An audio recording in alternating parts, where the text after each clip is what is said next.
Για τις 11 και πάλι στο τρίτο μου επεισόδιο θα κάνουμε Joker. Λοιπόν, έχει διάφορα πράγματα, σταφύλι,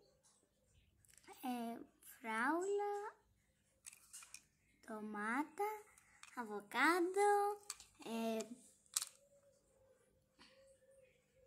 και αχλάδι. Αλλά πρέπει να τύχω το νούμερο 7. Υπάρχει και το μπαρ, αλλά δεν γίνεται κάτι. Οκ, ξεκινάμε.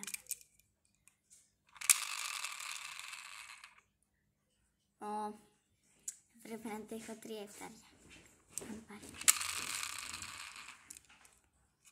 Παίζω και στο σχολείο μου με τέτοιο και έχουμε φτάσει στα 63 φορές που έχουμε πετύχει το νούμερο 7. Ακόμα.